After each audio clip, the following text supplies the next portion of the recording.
In 69 CE, after a year of civil war that had consumed 3 emperors in quick succession, a 60-year-old general from a provincial Italian family seized control of the Roman Empire.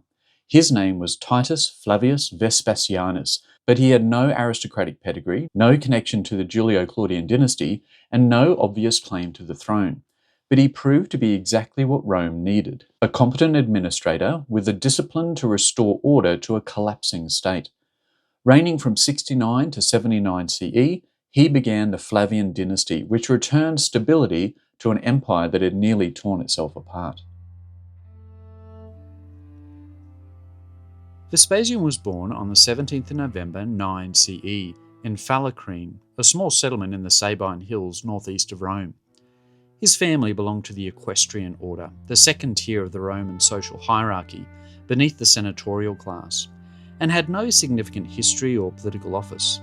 His father, Titus Flavius Sabinus, had worked as a tax collector in the province of Asia, and later as a moneylender among the Helvetian modern-day Switzerland.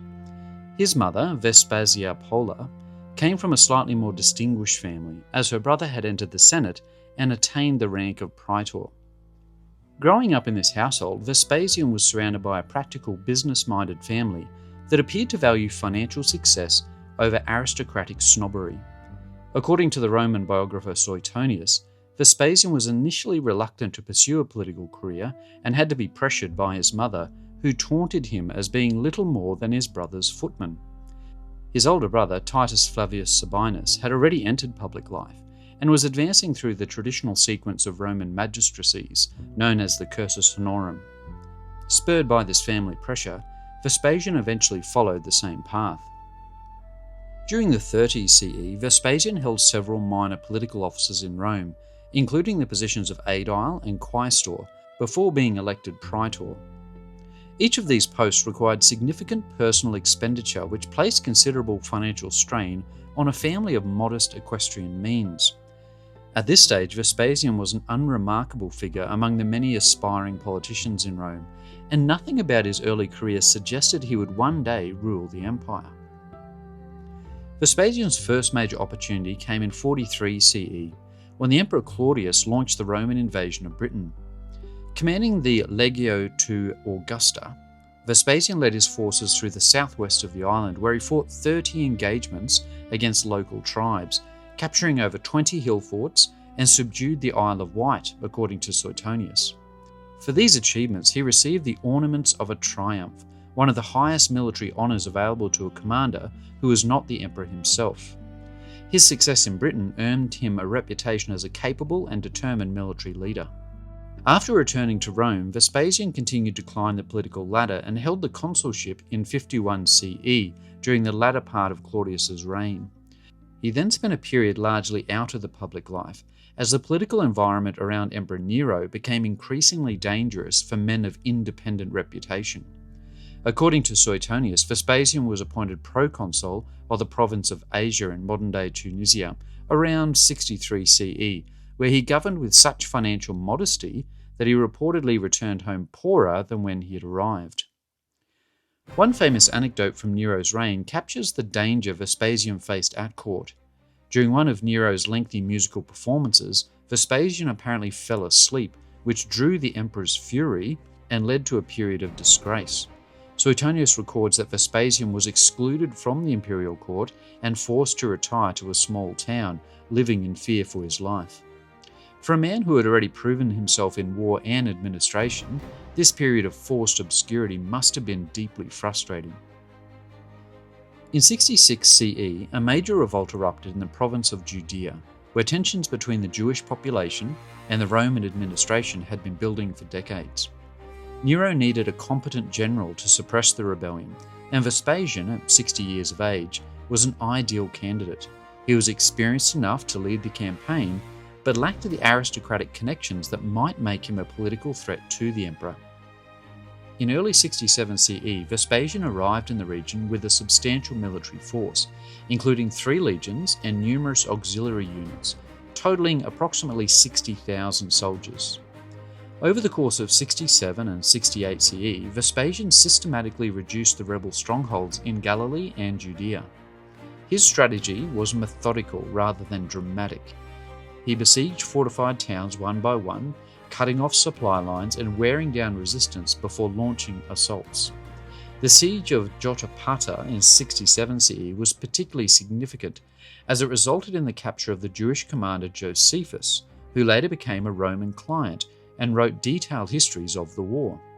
Josephus recorded that the siege lasted 47 days and ended with the mass suicide of the defenders, an event that foreshadowed the later tragedy at Masada. By June 68 CE, Vespasian had pacified most of the region and was preparing to lay siege to Jerusalem itself. At this point, however, news arrived that the Emperor Nero had been overthrown and had committed suicide on the 9th of June in 68 CE. Vespasian immediately halted military operations, as the authority under which he had been fighting now needed to be confirmed by whoever succeeded Nero. The political crisis that followed would ultimately transform Vespasian from a provincial commander into the ruler of the Roman world. The period from June 68 to December 69 CE is known as the Year of the Four Emperors and was one of the most violent political transitions in Roman history. After Nero's death, the governor of Hispania, Servius Sulpicius Galba, claimed the throne and was recognized by the Senate. Galba's reign lasted only 7 months as he alienated the Praetorian Guard by refusing to pay the donative, a cash bonus, that had been promised to secure their loyalty. On the 15th of January 69 CE, Marcus Salvius Otho, a former ally of Nero, arranged for the Praetorians to murder Galba in the Roman Forum and declared himself emperor. Otho's rule was even shorter. In the northern provinces, the legions of Germania had already proclaimed their commander, Aulus Vitellius, as emperor in early January 69 CE.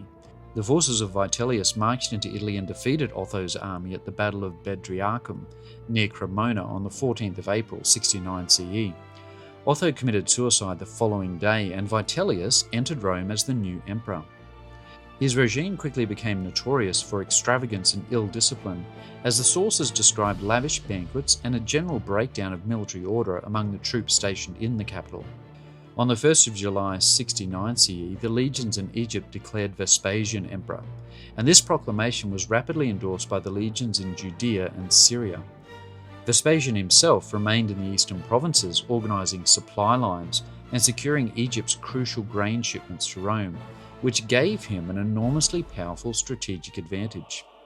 His supporter Gaius Licinius Mucianus marched an army westward towards Italy, and Vespasian's forces, led by Antonius Primus, defeated the Vitellian army at the Second Battle of Bedriacum on the 24th of October 69 CE. After the defeat of his armies, Vitellius attempted to negotiate his abdication, but events spiralled out of his control. On the 20th of December 69 CE, Flavian forces stormed Rome and Vitellius was captured, dragged through the streets, and killed. Vespasian, still in Egypt at this time, was now the undisputed ruler of the Roman Empire. He did not arrive in Rome until mid-70 CE, spending several months in Alexandria, consolidating his power and managing the grain supply that kept the capital fed. When Vespasian assumed power, the Roman treasury was in a catastrophic state. Nero's extravagant spending on projects like the Domus Aurea, combined with the costs of civil war, had depleted the state's finances to a dangerous degree. Suetonius records that Vespasian himself estimated the empire needed 40 billion sesterci, which was an extraordinary sum, to restore financial stability, and he immediately set about finding new sources of revenue. Vespasian became famous for his willingness to impose taxes on almost anything. He introduced or reintroduced taxes across the provinces, raised existing levies, and even imposed a tax on the use of public urinals, an act that gave rise to one of the most famous sayings. When his son Titus objected to the undignified nature of this urine tax, Vespasian reportedly held up a coin from the first payment and asked, "Does this smell bad?" This phrase became a lasting proverb in Roman culture as a result. Alongside taxation, Vespasian revoked many of the tax exemptions that had been granted to certain provinces and communities under previous emperors. He also sold imperial offices and was reportedly not above taking bribes, or at least tolerating a system in which provincial governors enriched themselves before he prosecuted them and reclaimed their profits. Suetonius described this as a practice of using corrupt officials like sponges, letting them soak up wealth before squeezing them dry. Whether or not this story is accurate, it captures a popular perception of Vespasian as a shrewd and unsentimental financial manager. His financial discipline carried over into his own personal habits also.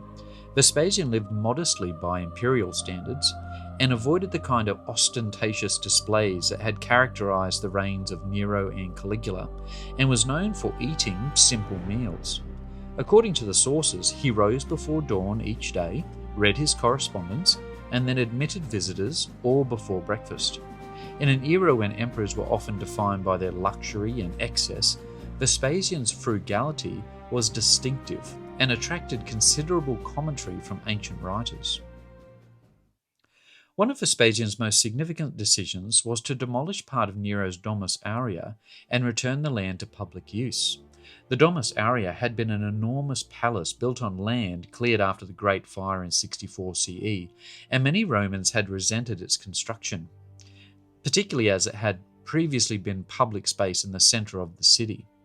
By tearing down portions of this hated symbol of Nero's reign, Vespasian sent a clear political message that the Flavian dynasty would govern for the benefit of the Roman people, not for the personal indulgence of the emperor.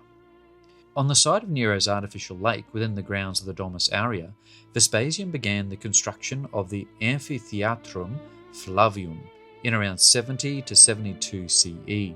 Known today as the Colosseum, it became the largest amphitheatre in the Roman world, capable of seating an estimated 50,000 to 80,000 spectators. The construction was financed, at least in part, by the spoils from the sack of Jerusalem in 70 CE, which included the treasures looted from the Second Temple.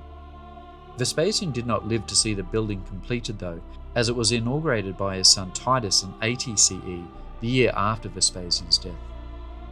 Alongside the Colosseum, Vespasian undertook a substantial program of public works throughout the city of Rome.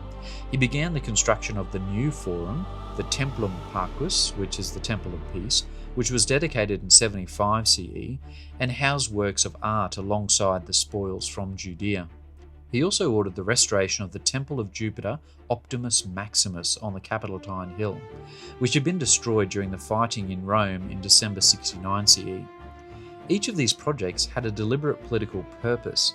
They associated the Flavian name with the restoration of public order and religious duty. Vespasian was acutely aware that his position as emperor rested on military force rather than his hereditary legitimacy, and he took deliberate steps to secure the succession of his family. He had two sons, Titus, who had continued the war in Judea and captured Jerusalem in 70 CE, and Domitian, who was younger and had been in Rome during the Civil War.